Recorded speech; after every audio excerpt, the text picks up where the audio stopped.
Hey everyone, it's Brandy and welcome back to my channel, Brandy Janae's Book Show. Today I'm going to be going over everything that I read in January.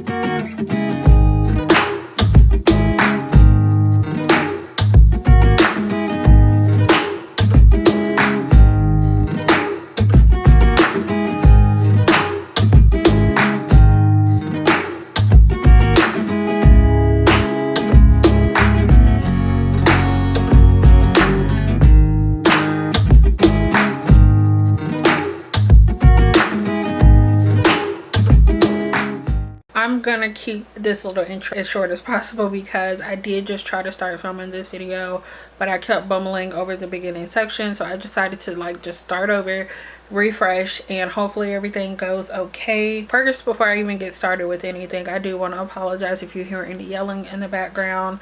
My little brother is playing his game. I meant to try to get all my filming done before he got home, so I didn't have to worry about this.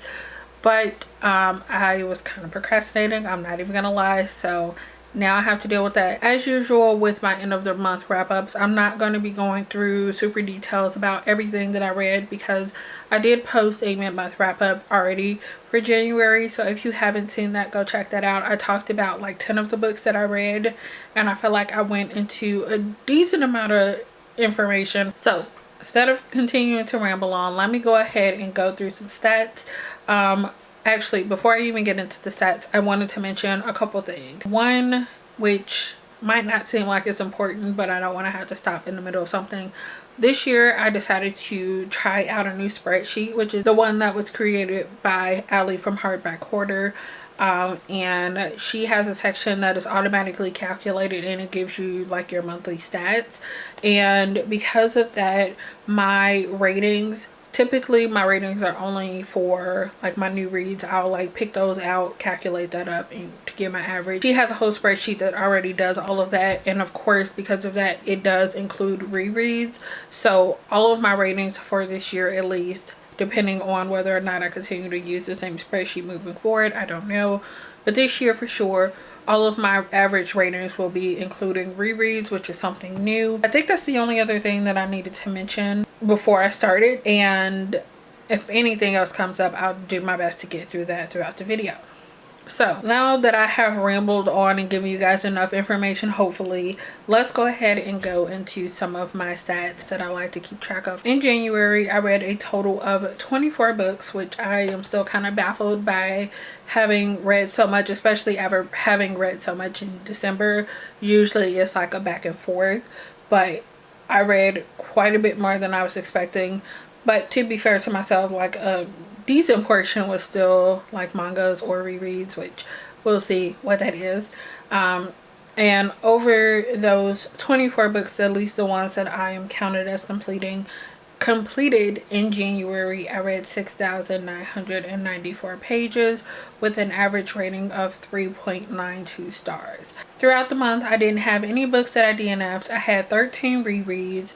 13 of the books I read were print books. I read 10 ebooks, and then one book was strictly audiobook. If you haven't already watched one of these wrap-up videos, like end of the month wrap-up videos for me, I typically go in the order of DNFs first, then rereads, and then going in rating order starting from lowest to highest. But because this month I didn't have any DNFs, we're going to be going right over into rereads. And actually the first section of rereads is kind of a combination of rereads and first time reads, and that is the Kate Daniels series by Alona Andrews. So a little bit about the series if you know absolutely nothing about it, just so I'm not spoiling anything. In this series, we're following this character named Kate Daniels, who works as a mercenary in the Mercenary Guild. She has a lot of secrets, but all of those aren't really revealed in the first book. The main plot line of the first book in the main series is that her guardian ends up getting murdered, and she travels from Savannah to Atlanta to try to figure out who it was that killed her previous guardian and why they did it. And this is an urban fantasy that is set in Atlanta, and it does have like shapeshifters and vampires and people with magical abilities, and we're just following her. She has to like solve different mysteries basically throughout each book, as well as learning more about her and her secrets and what that means for everyone that she encounters throughout the story. I will be going over ratings for all of them that I did read, and then talking a little bit more about the ones that I read for the first time. It's like 10 books that I read from the series, including novellas. So I read from 5.3 through book 9 because I decided to participate in a read along, but I hadn't read anything for like the past or the previous 2 months before this one. So I had like 3 months of reading, I think, to do. So it ended up totaling a lot, and I finally caught up. So I'm very happy about that. But quickly going over, it's going to be a mix of rereads and things that I have already talked about during the first half of the month, because I don't want to get into details of the plots for each of the book because I don't want to spoil anything for anyone. So starting off with the first one that I finished, I think, in the month of this series, is Gunmetal Magic, and this is actually a side story. It's like a full-length book, but it is not following Kate. It's actually following Andrea, one of the side characters, but this time around this one did end up getting 4.5 stars. Then we have Magic Rises, and this one ended up getting 5 stars. Definitely one of my favorites of all time from this series. And then a novella that I did already talk about during my mid-month wrap-up is An Ill-Advised Rescue. That one ended up getting 4.5 stars. Another novella that I've talked about during my mid-month wrap-up is Magic Test, which is a novella following Julie. Got 4.5 stars. For that, we have Magic Breaks, moving back into full-length novels from the main series.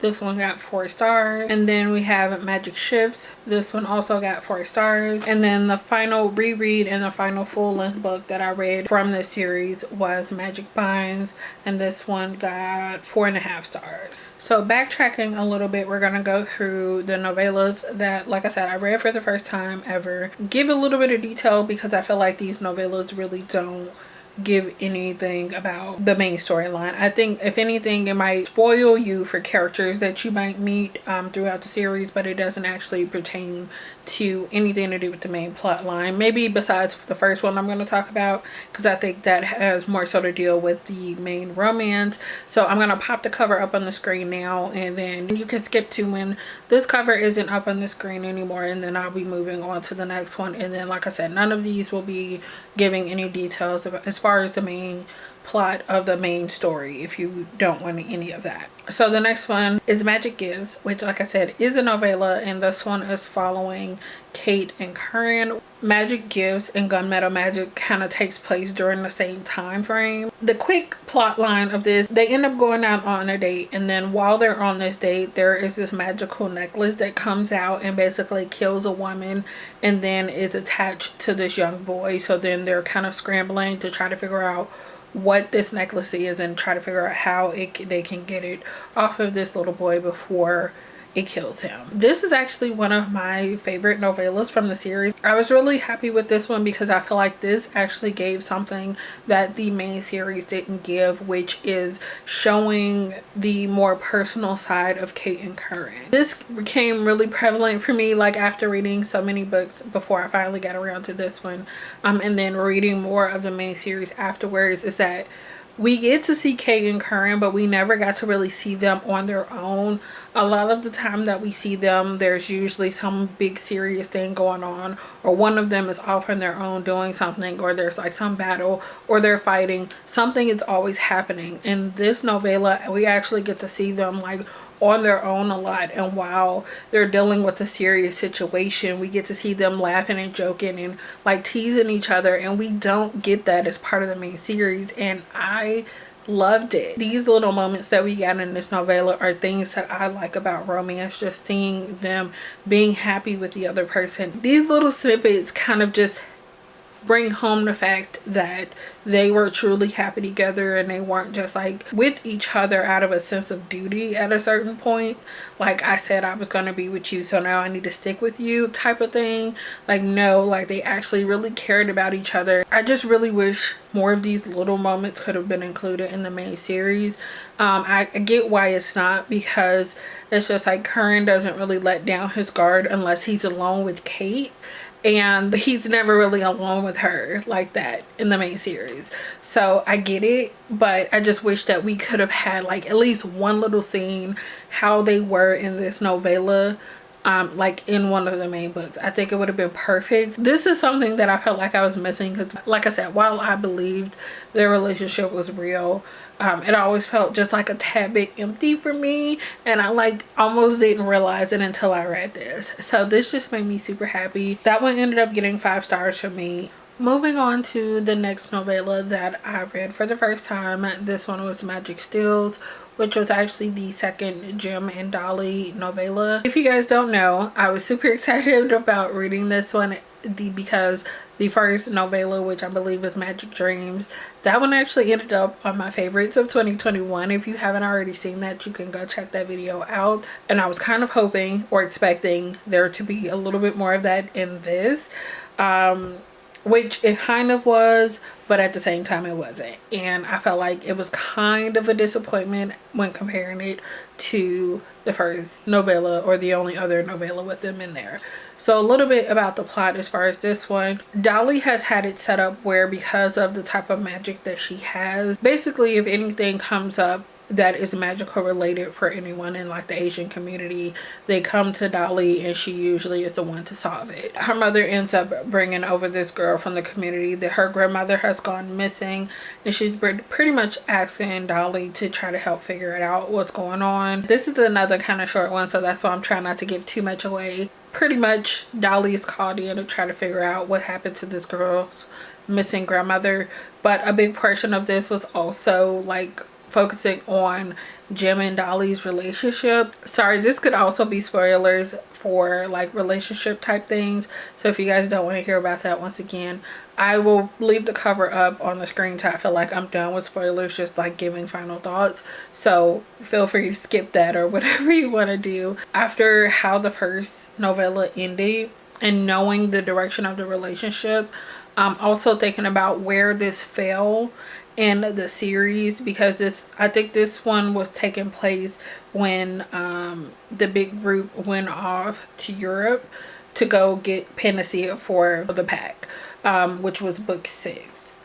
Thinking about how things were already playing out, we didn't get really a whole lot of details about their relationship at that point, but I knew how that first novella ended, and I knew like the outcome of their relationship. Pretty much at the end of that previous novella, Jim very explicitly states that like he's interested in Dolly.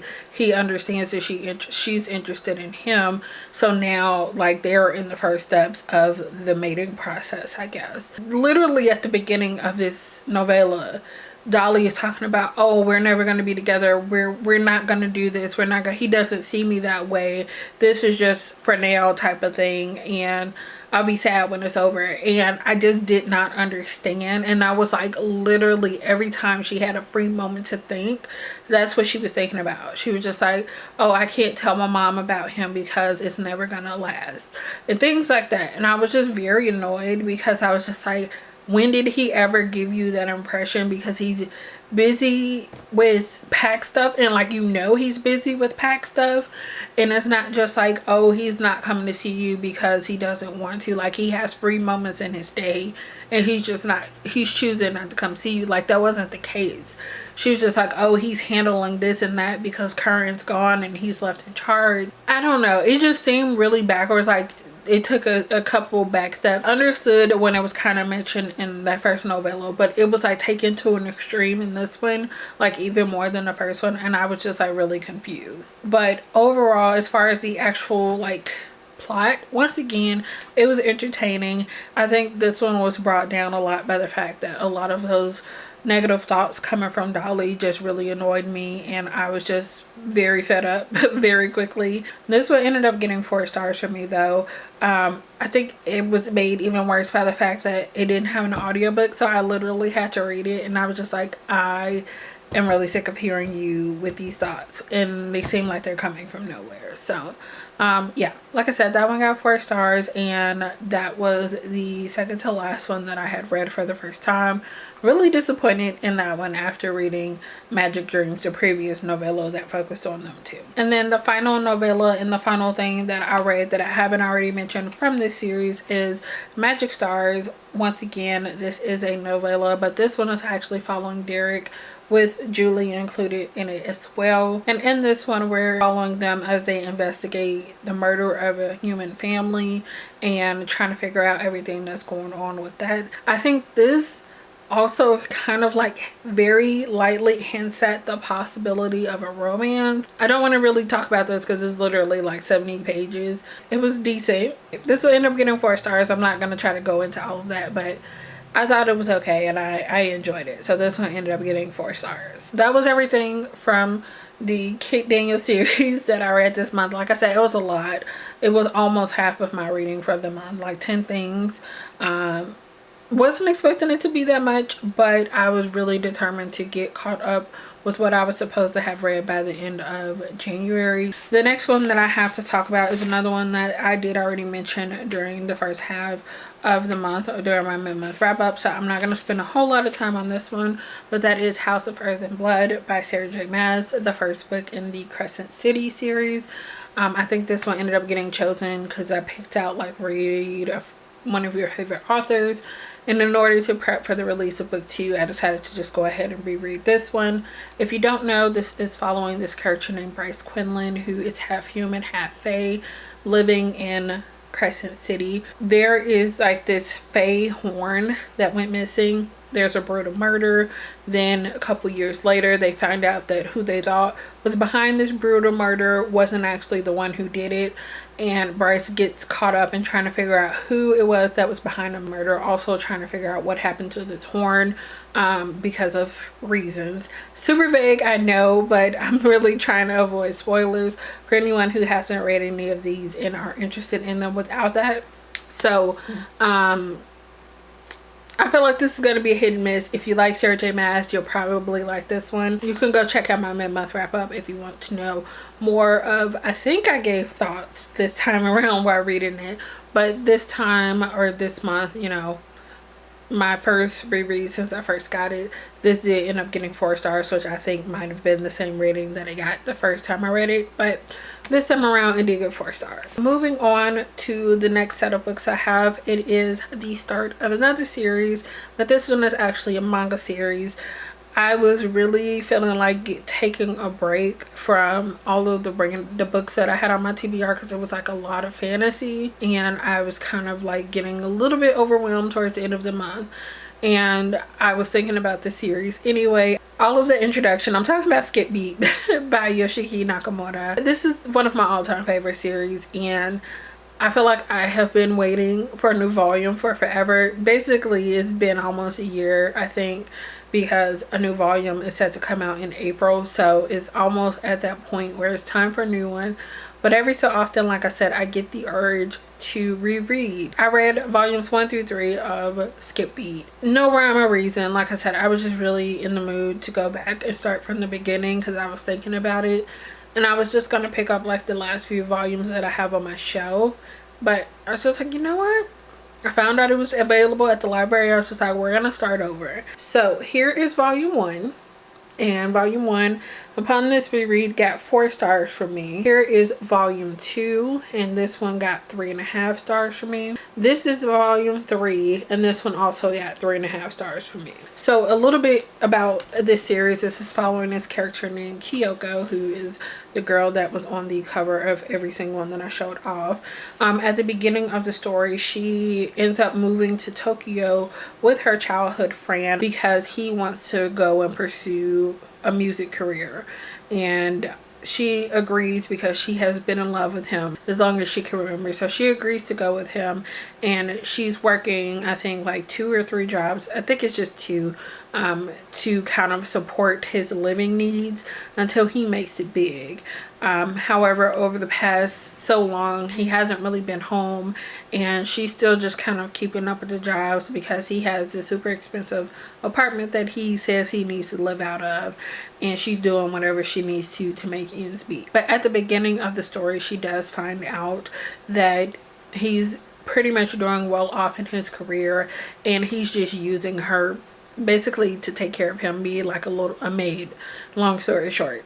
And she loses it, and she decides that in order to get her revenge on him, she's going to enter the showbiz world and like become more famous than him, and you know, make him admit defeat. And it's really just following her as in the process of that she discovers that she has not only a talent but a love for acting and just following her career. It was one of those things that sounds really shallow, but it ends up being a lot more in-depth than I thought, and I fell in love with it. Moving on, the next thing I read was a combination of a reread and a first-time read, another one that was part of a series, and that is books 1 and 2 in the Mortal Instrument series by Cassandra Clare. So I did already talk about City of Bones during my mid-month wrap-up. I think I kind of wrapped it up even though I wasn't quite finished when I filmed that video, but I did go ahead and move over into City of Ashes because this was another one that was on my deck of TBR. But a little bit about the storyline, if you don't know. In this series, we're following this character named Clary Frey, who at the beginning of the story, she's at this club. I think it's like a teen club with her best friend Simon, and she sees this group of people murdering someone. She quickly finds out that it's a demon and that no one else can see these people or the demon other than her. She ends up getting to this fight with her mom, and a bunch of things ends up happening. Her mom tells her like not to come home because some things are going on, and she finds out about the whole Shadowhunter world, and things kind of take off from there. Another one I know is super vague, but I did already talk about like main description in my mid-month wrap-up. So I did go ahead and finish off City of Bones during the first half of the month. I think I finished it the same day that I filmed that video. If not that same day, I finished it the very next day.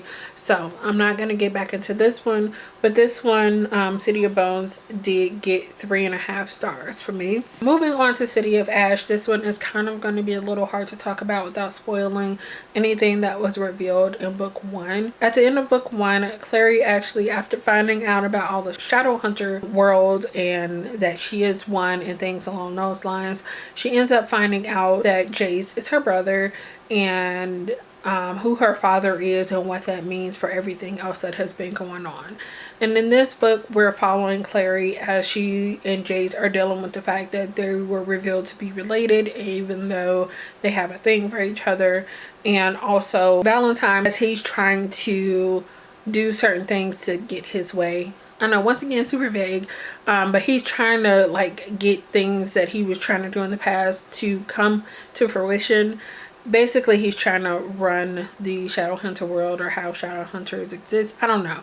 I can't remember all the details because this one was not, it wasn't really exactly what I wanted as a continuation for, you know, book 1. Book 1, I don't know if I mentioned that during the mid-month wrap-up, but it was technically a reread for me, but it had been a couple of years that I never did continue on with the series. So that one I already knew. It wasn't like an all-time favorite, but it wasn't a bad book in general.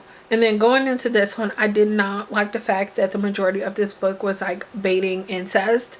And like how the characters was like, they were trying to fight it, but then they were like, oh, we can't because we're related. And then we have this like whole fairy queen who literally is like getting off on the fact that she's having these two people make out even though they're related. It was weird. And I didn't understand it. Like, I know that it's revealed later on. Sorry, once again, spoilers if you haven't already.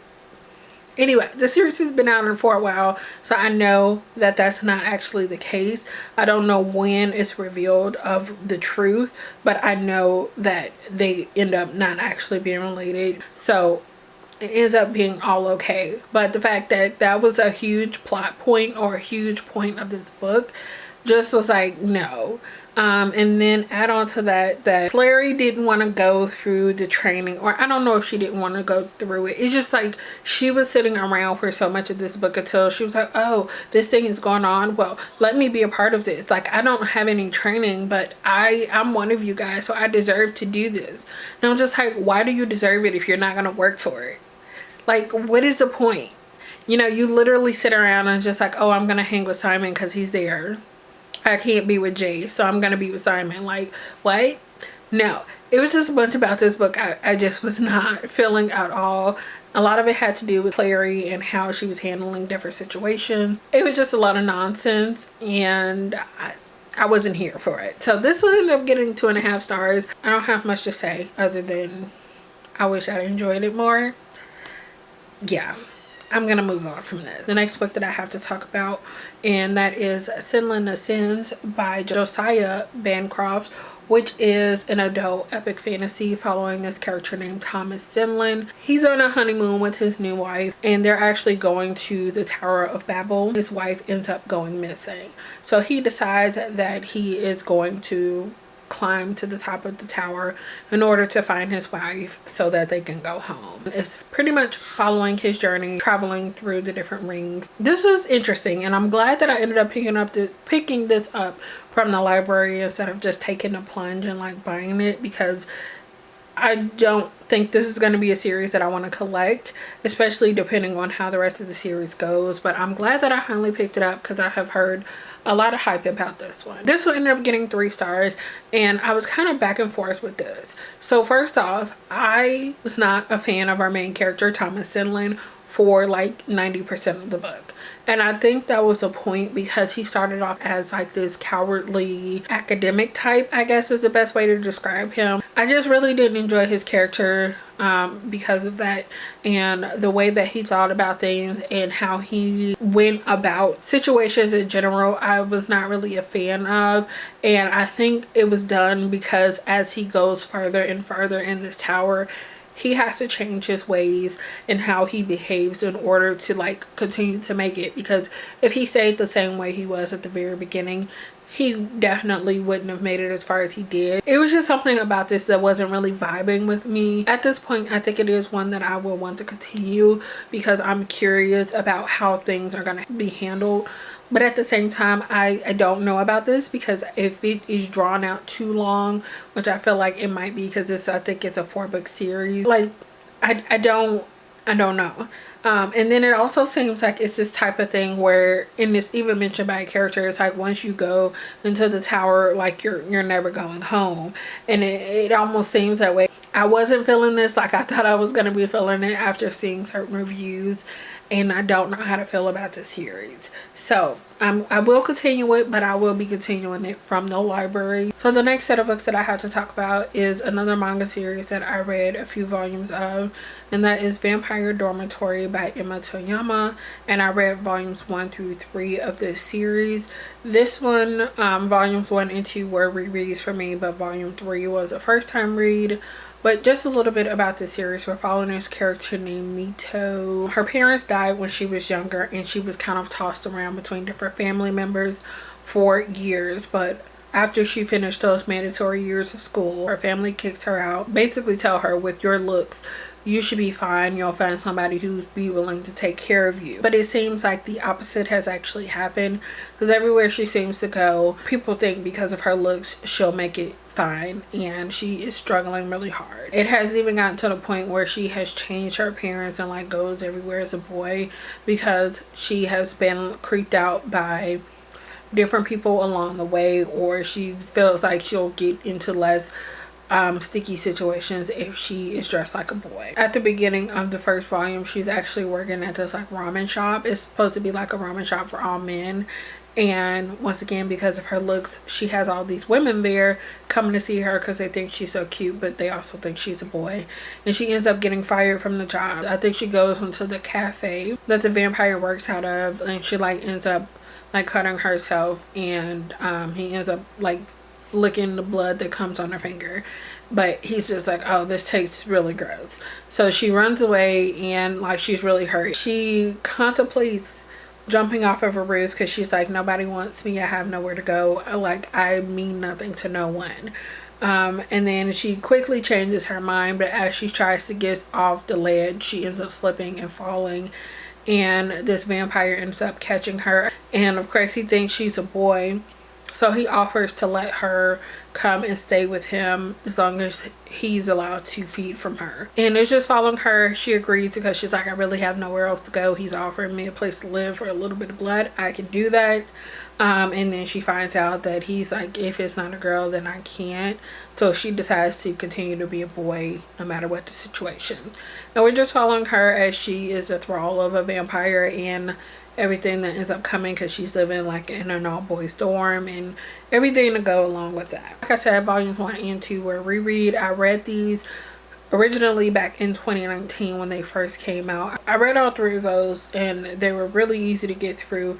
This is kind of an average series for me because it's one of those series that kind of draws out like the main point. There's like the thing where male vampires can't drink from females unless they're like their chosen one. I forgot what they call it, because if they end up drinking them and they die, then they get turned into a vampire. And the main vampire that we're following, he's actually the heir to like this big vampire line thing, and like he's really supposed to make sure that he becomes a true vampire, meaning he has to find his fated female so that he can become a true vampire, as they call it. Otherwise he's gonna be like lost to the hunger, I think.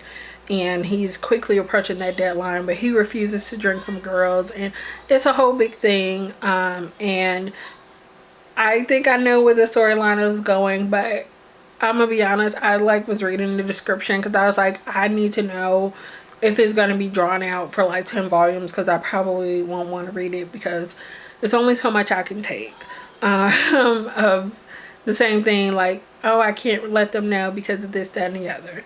And it seems like every volume is like going way different than I thought it was gonna go. So this has me interested to see what actually happens. So I will, or I am still planning continuing on with the series, even though as far as ratings, they aren't the best. Like, they aren't terrible, but they aren't the best.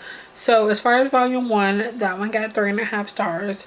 Volume 2 also got 3.5 stars, and then volume 3 got 3 stars. I'm curious about continuing on with the series. I will be doing that at some point. So moving on to the next thing, which was Cinder by Marissa Meyer. In this book, we're following this character named Cinder, who is half human, half cyborg, and she was rescued from this really tragic accident when she was younger by this man, and he kind of adopted her into his family.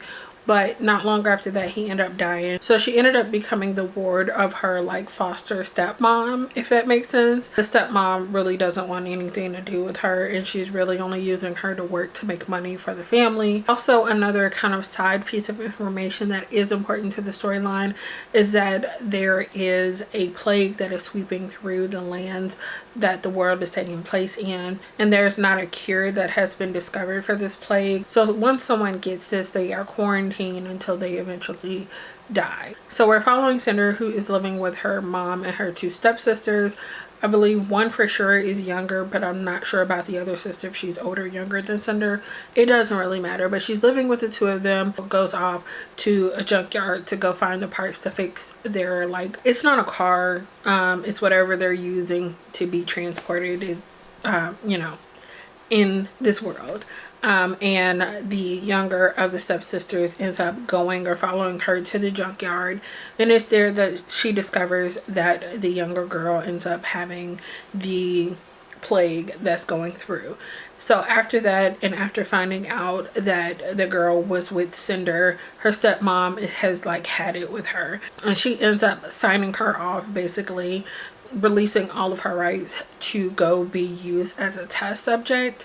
And is following Cinder as she learns a little bit more about the plague herself and what is going on in the world as a whole, and some secrets that have been kept for a really long time. But this is like a sci-fi retelling of Cinderella, so based off of that, you could probably guess the direction that the story is going in, and it was very interesting. I did enjoy it, but for more thoughts on this, you can definitely check out my mid-month wrap-up, because this was, I think, the very first book I finished and because I read so much, I don't remember all of the details, so you can definitely check that out for more information. But as far as ratings, this one ended up getting 4 stars for me. Another book that I finished at the very beginning, I think this is the second book I finished, and that was The Final Empire by Breene, which is the first book in the Mistborn series. This is a world that is set up where certain people have these abilities where they're able to ingest metals,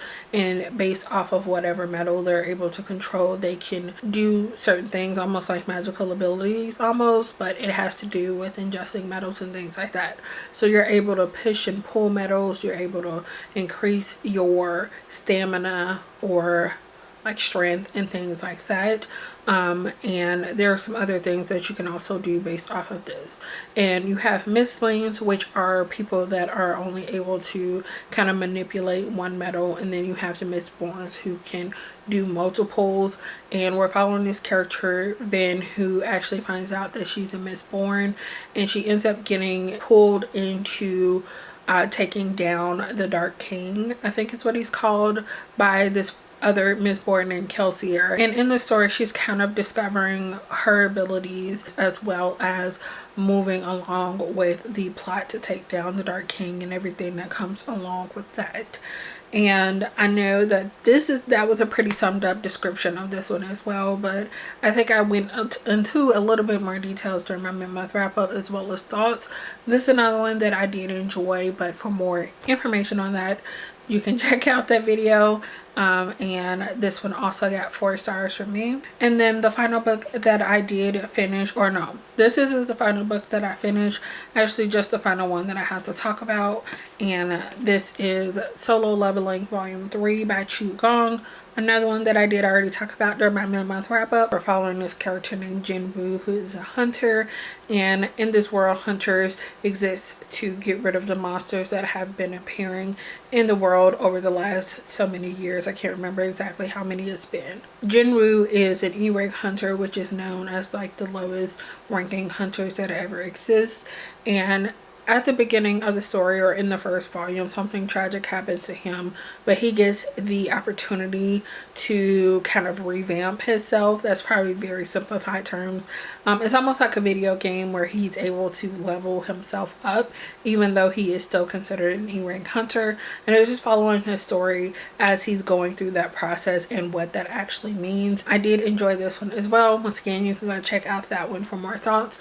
I will say that I did not enjoy this one as much as the first 2 volumes in the series, but this one did still end up getting 4 stars for me. So that is that, and like I said, you can check out my mid-month wrap-up for more thoughts on this one. So that was everything that I read throughout January. Let me know down in the comments what are some of the things that you read throughout the month. Also, I haven't mentioned this since I originally brought it up in my goals video, but just in case you guys didn't catch it, I did already go ahead and post my Discord link. So if you are interested in chatting with me and the people who have already joined the Discord, feel free. The link is down below. I have made it where that is a link that will never expire. So feel free to join that to chat about books or life or whatever you want to with me and the people that are already there. If you like this video, give it a thumbs up, and if you'd like to see more from me, make sure you subscribe. Sorry I rambled on, but thank you for watching, and I will see you guys again in the next one. Bye.